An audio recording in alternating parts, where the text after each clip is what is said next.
Hello friends, welcome back to my channel. जैसा कि मैंने जो 1275 मेंस का जो क्वेश्चन मैंने कराया था इससे पहले, ताकि जितने भी लोगों को जो एग्ज़ाम आगे होंगे उसमें वो हेल्प मतलब हो सके, ठीक है। और जितने लोगों ने भी एग्ज़ाम नहीं दिया था उनके पास भी ये क्वेश्चंस चला जाए, और जिन लोगों के पास भी ये क्वेश्चन होगा उनका रिवीजन हो जाएगा। और दूसरी बात ये है कि जितने क्वेश्चंस मुझे याद थे वो सारे क्वेश्चंस मैंने लिख लिए हैं, जिसमें कि एक दो रीजनिंग के भी क्वेश्चंस हैं, लेकिन मैथ्स का क्वेश्चन इसमें नहीं है, ठीक है। और तो मैंने 36 या 37 क्वेश्चन टोटल कराए थे, और हाफ क्वेश्चन अभी बाकी है। तो उन सारे क्वेश्चंस को मैं अभी जल्दी से कंप्लीट कर देती हूँ। और इसमें बहुत सारे क्वेश्चंस ऐसे हैं जो क्वेश्चंस पिछले एग्ज़ाम्स में पूछे गए हैं, बिहार दरोगा में भी, 64 पोस्ट वाले में भी, बीपीएससी में भी पूछे गए, ठीक है। तो हमेशा क्वेश्चंस को क्या होता है कि फेर बदल करके या डायरेक्ट ये सारे क्वेश्चन भी पूछ दिए जाते हैं, इसलिए ये सारे क्वेश्चन से एक बार गो थ्रू हो लेना बहुत इंपॉर्टेंट है।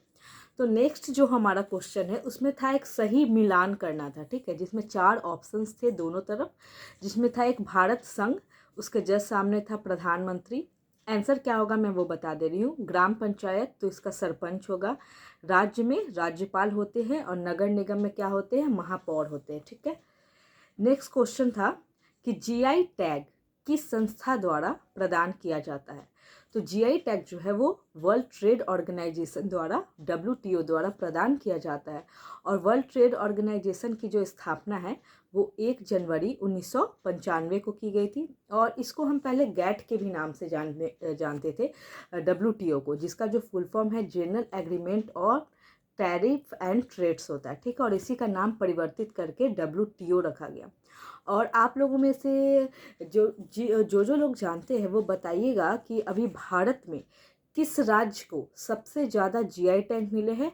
फर्स्ट और सेकंड नंबर आप लोग बताइएगा कि फर्स्ट नंबर पे कौन सा राज्य है जिसमें अभी तक सबसे ज़्यादा जीआई टैग प्राप्त किया है, और सेकंड नंबर पे कौन सा राज्य है जिसने अभी सबसे ज़्यादा जीआई टैग प्राप्त किया। दूसरी बात, अगर हम नेशनल लेवल पे बात करते हैं तो हमें उसे बिहार से भी जोड़कर उस चीज़ को देखना चाहिए, क्योंकि अगर हम बिहार से संबंधित एग्ज़ाम दे रहे हैं तो फिर उससे बिहार को कनेक्ट करके हमें क्वेश्चन जनरेट करना चाहिए। इससे क्या होता है कि आपको उस चीज़ की जानकारी भी होती है, और ये तय है कि आपको अब बिहार से क्वेश्चन जो है वो ज़्यादा, ऐसे तो बीपीएससी तक तो बिहार से बहुत अच्छे खासे क्वेश्चन रहते ही है, लेकिन अब बिहार पुलिस और बिहार दरोगा में भी बीपीएससी का जो पोर्शन है, सॉरी, बिहार का जो पोर्शन है उसको क्या कर रहा है कि अब उसको लाने का कोशिश कर रहा है, ठीक है, जो कि पीटी में भी देखा गया और आपको मेंस में भी देखा गया। तो इसको आप बिहार से भी जोड़ के देखेंगे। और ये भी जितने लोगों को नहीं पता है, जो न्यू स्टूडेंट है, वो इस चीज़ को सर्च करेंगे कि अभी तक बिहार के कितने उत्पादों को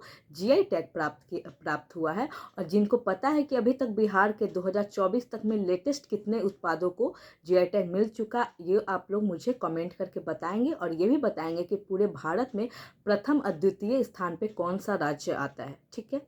नेक्स्ट क्वेश्चन है कि बक्सर के युद्ध के समय दिल्ली का शासक कौन था, ठीक है। तो इसका आंसर होगा शाह आलम द्वितीय। हम जानते हैं कि बक्सर का युद्ध 22-23 अक्टूबर 1764 को हुआ था, ठीक है।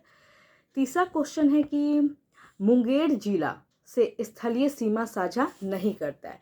फिर देखिए, खासकर जो बिहार से क्वेश्चन इरेज होता है वो जियोग्राफी से ही करता है। मैंने ये चीज़ नोटिस किया है कि जब से बिहार दरोगा में बिहार दरोगा बिहार का जो क्वेश्चन इरेज करने लगा वो ज्योग्राफी से ही ज़्यादा क्वेश्चन आता है, ठीक है, ज्योग्राफी से ही शुरू करता है।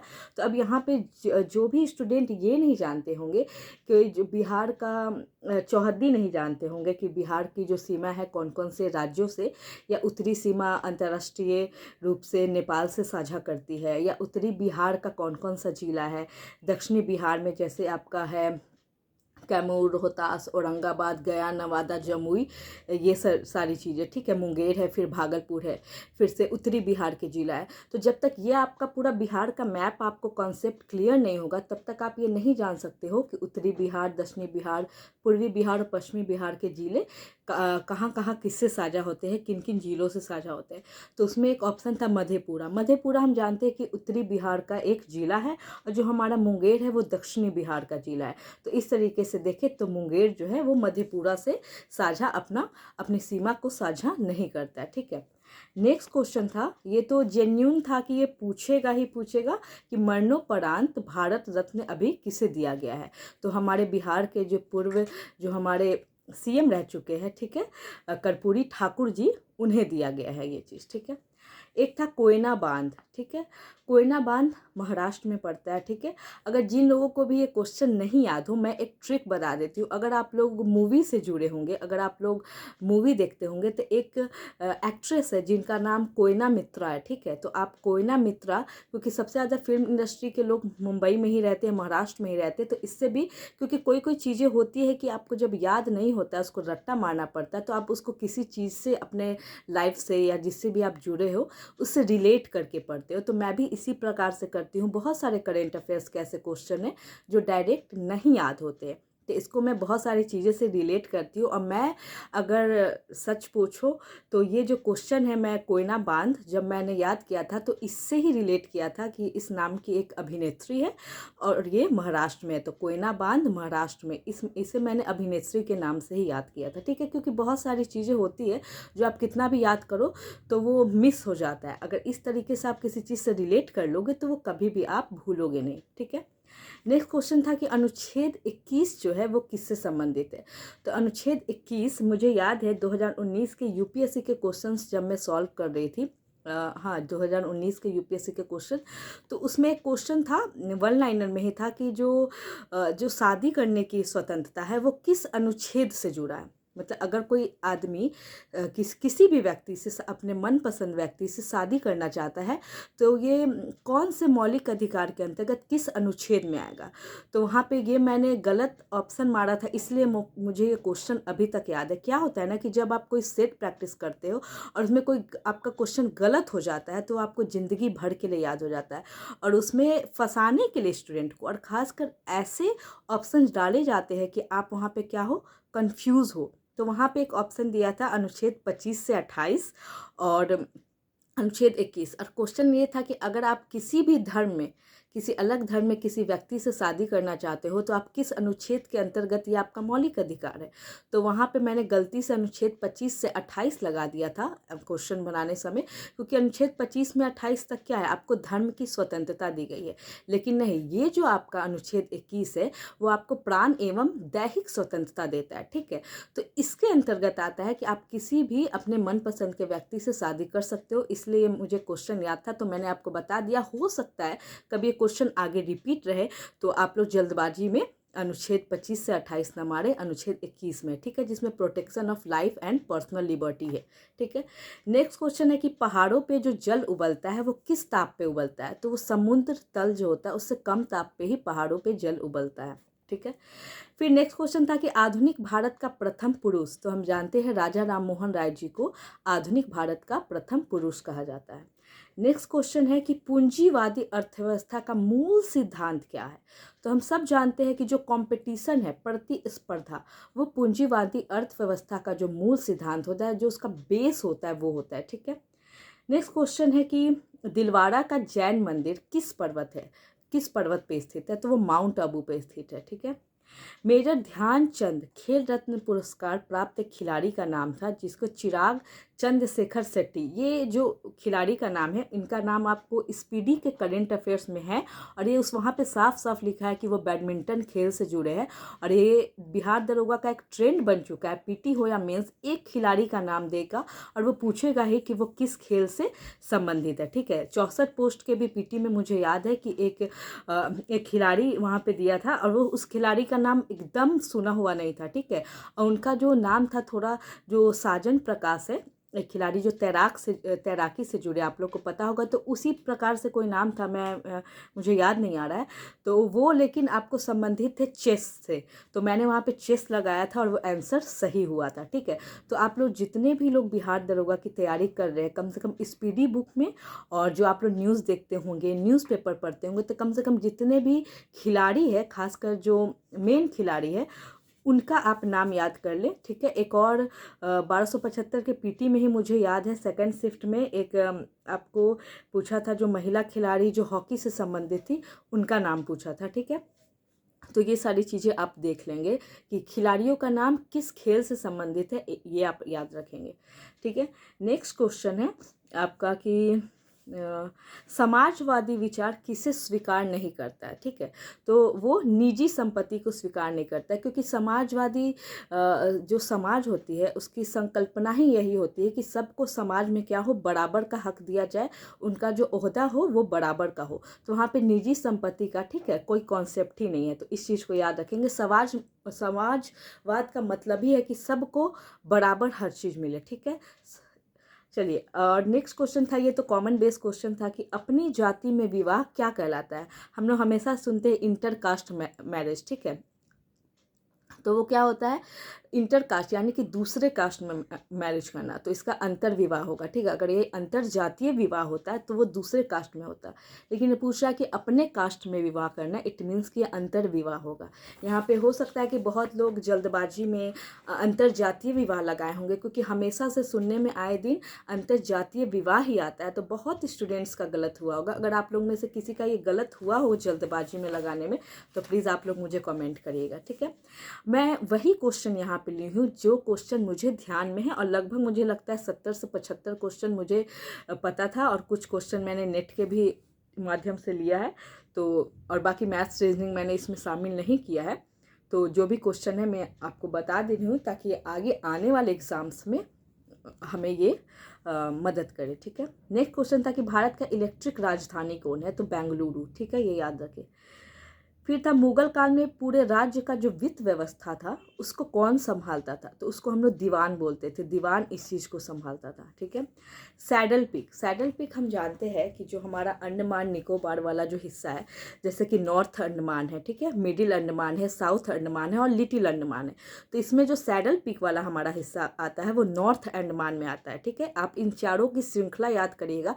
कभी कभी जब आपको हार्ड क्वेश्चन पूछेगा अगर अंडमान निकोबार वाले हिस्से से, क्योंकि एक क्वेश्चन मुझे लगता है कि लक्षद्वीप और अंडमान निकोबार से क्वेश्चन रहता है, और यहाँ से जो क्वेश्चन इरेज होता है वो खासकर होता है कि आपको उसकी राजधानी पूछ देगा। ठीक है, फिर आपको पूछ देगा कि वहाँ पे जैसे लक्षद्वीप है तो वहाँ पे कौन सा भाषा बोला जाता है। ठीक है, ये पूछ देगा कितने द्वीपों से मिलकर बना है। ठीक है, कितने द्वीप है, या आपको ये पूछ देगा कि मतलब कि इस चीज़ को सजाइए लाइन बाय लाइन। फिर से आपको एक कावारत्ती से रिलेटेड, एंड्रॉट आइलैंड से रिलेटेड, लक्षद्वीप में ये सारे क्वेश्चन पूछे जाते हैं। ठीक है, और इस तरीके से आपको जैसे 10 डिग्री चैनल है, ठीक है, नॉर्थ मतलब कि अंडमान और निकोबार में भी, तो उसमें भी किस में है, कार निकोबार और लिटिल कार निकोबार और मैं मिस कर रही हूँ, कार निकोबार और साउथ अंडमान के बीच है। ठीक है, ये है, आप लोग एक बार कंफर्म हो लीजिएगा, क्योंकि मुझे कार निकोबार और साउथ अंडमान के बीच में ही, ऐसे तो नॉर्मली अगर बोले 10 डिग्री चैनल तो अंडमान एवं निकोबार के बीच में, लेकिन उसमें भी है कि ये कार निकोबार और साउथ अंडमान के बीच में, ये याद रखिएगा। अगर ज़्यादा हार्ड पूछेगा तो इस तरीके से पूछ देगा। ठीक है, और नॉर्मली तो 10 डिग्री चैनल अंडमान निकोबार के बीच में है। तो एक क्वेश्चन ये दोनों द्वीप समूह से रहता ही रहता है। नेक्स्ट क्वेश्चन था कि लैंगरहैंस द्वीप अंग हमारे शरीर में कौन सा है, तो अग्नास है, जिसको हम लोग पैनक्रियास के नाम से जानते हैं। ठीक है, नेक्स्ट क्वेश्चन था कि लोकसभा में विपक्षी नेता का दर्जा प्राप्त करने हेतु कितनी सीटें आवश्यक है, तो हम जानते हैं कि 1/10, जिसको हम लोग कोरम के भी नाम से जानते हैं, इतने सीटें होंगी तभी हम लोग क्या होगा, हमें विपक्ष का दर्जा मिलेगा। फिर एक ICJ से था, इंटरनेशनल कोर्ट ऑफ जस्टिस से। क्या होता है ना कि यूएनओ एक ऐसा टॉपिक है जिससे आपको उसकी जो उसका अंग है उससे रिलेटेड क्वेश्चन हमेशा पूछता ही है। महासभा से पूछ देगा, सुरक्षा परिषद से पूछेगा, कितने स्थायी सदस्य है, कितने अस्थायी सदस्य है, या स्थायी सदस्यों का कार्यकाल कितने समय का होता है, अस्थायी सदस्यों का कार्यकाल कितने समय का होता है, स्थायी सदस्यों में कौन से 5 देश आते हैं। ये सारे क्वेश्चन आपको यूएनओ से एक क्वेश्चन एक मैंडेटरी है कि आपको पूछेगा ही पूछेगा। तो इस बार International Court of Justice news में था, इसलिए आपको यहाँ पे पूछा कि उसमें नंबर ऑफ जो न्यायाधीश है वो कितने होते हैं। ठीक है, तो वो 15 होते हैं, और इनका जो कार्यकाल होता है वो आप याद रखेंगे कि 9 वर्ष का कार्यकाल हो सकता है कि नेक्स्ट बार रिलेट करके ये क्वेश्चन पूछ दिया जाए कि जो 15 न्यायाधीश होते हैं उनका कार्यकाल कितना होता है। ठीक है, नेक्स्ट क्वेश्चन था कि 1940 के शाही नौसेना विद्रोह का नेतृत्व किन्होंने किया था, तो इसका MS खान ने नेतृत्व किया था। और ये सेम टू सेम क्वेश्चन इससे पहले भी एग्जाम में पूछा गया, आई थिंक 64 पोस्ट वाले के मेंस में, मैंने मेंस दिया था तो ये क्वेश्चन मुझे याद है। फिर से आपको डेजर्ट नाइट ऑपरेशन अभी जस्ट ये हुआ था, तो भारत, फ्रांस और UAE के बीच में, तो ऑपरेशंस आप लोग बिल्कुल याद करेंगे, ठीक है, ऑपरेशंस बिल्कुल पूछता है। नेक्स्ट क्वेश्चन है कि आपको दूसरी सबसे बड़ी जो पाचन ग्रंथि है वो कौन है, तो वो अग्नाशय है। और क्या था क्वेश्चन कि एक मैंने लिया कि द्वितीयक समूह कौन सा है, तो उसमें परिवार था, मित्र था, नातेदार था और अस्पताल था, तो उसमें अस्पताल आंसर होगा, ठीक है। फिर था पीर पंजाल रेंज कहाँ, तो जम्मू कश्मीर में है ये रेंज, तो आप एकदम याद रखेंगे, ठीक है, पीर पंजाल। फिर से आपको दर्रा क्या है, जैसे काराकोरम है, लद्दाख है, जास्कर है, ये सारी श्रृंखला जो है वो आपको याद होनी चाहिए, ठीक है। फिर है संगम साहित्य में मुंतेदार करके था कि उसमें 3 राज्य का वर्णन क्या है, तो चोर, चेर और पांडे, ये हम सब जानते हैं, ठीक है, अगर हम लोगों ने इतिहास पढ़ा है, ठीक है, तो ये चीज़ें नॉर्मल है, ठीक है, ये तीनों चीज़ें तो टिप्स पे होनी चाहिए, ठीक है। तो ये है, अगर आप लोग को लगता है कि ये जो मैंने क्वेश्चंस बताया है और थोड़ा सा मैंने किसी क्वेश्चंस का आपको डिटेल में बताया है, ताकि मे भी इससे रिलेट करके क्वेश्चन आएंगे, आते रहे हैं, और ये है कि आएंगे ही आएंगे, बदल के भी आ सकते हैं, रिलेट करके भी आ सकते हैं। तो अभी आप लोग ये बताइए कि क्या आपको ये जो क्वेश्चंस मैंने बताया है वो किसी भी तरीके से हेल्प कर रहा हो, तो आप लोग ज़रूर कमेंट करिएगा। अगर आप लोग भी कुछ सजेस्ट करना चाहते हो, किसी टॉपिक पे कुछ जानना चाहते हो, तो आप लोग मुझे कमेंट करेंगे। और अपने पढ़ाई को लगातार बनाए रखें। जिन लोगों का भी रिजल्ट आया है 1275 के मेंस में, वो अपने फिजिकल पे पूरी तरीके से ध्यान दें। कितना भी मार्क्स आया हो अभी ये मायने नहीं रखता टाइम के अकॉर्डिंग, क्योंकि आगे क्या होगा ये कोई नहीं जानता है। फिजिकल में अभी बहुत दिन दे दिया है, तो आप लोग इसकी चिंता ना करें कि मेरिट कितना पे बनेगा। जितना भी मार्क्स आपका ज़्यादा है, 1 2 3 4 जितना भी है, sorry number of questions, marks नहीं, नंबर ऑफ क्वेश्चंस 1 2 1.5 जितना भी ज़्यादा है, आप चिंता ना करें। आप दौड़ में अपने लग जाए, आप लोग ग्राउंड पकड़ ले, और साथ ही साथ आप लोग अपना जो पढ़ाई है उसको भी साथ लेकर चले, और मुझे कमेंट करें। और डेली मैं अपने चैनल पे कम्युनिटी में 5 से 10 क्वेश्चन, किसी दिन मैं 10 क्वेश्चन डालती हूँ, किसी दिन 5, किसी दिन 7, ऐसे करके मैं डेली क्वेश्चन डालती हूँ, और वो इम्पॉर्टेंट क्वेश्चन रहते हैं। तो आप लोग मेरे चैनल पे जाके डेली सुबह में मैं देखिएगा 9 से 10 बजे तक 5 7 10 क्वेश्चन डाल देती हूँ। आप लोग उसको जाके वहाँ पे बनाएं। अगर आप लोग उस पर कुछ कमेंट करना चाहते हैं तो कमेंट करें। मैं करेंट और GS दोनों को मिला के वहाँ पे क्वेश्चन डालती हूँ। तो ऐसे ही आप मुझे सपोर्ट करें। अगर मेरी वीडियोज़ आपको अच्छी लगती हो तो मेरे चैनल को लाइक करें, शेयर करें, सब्सक्राइब करें।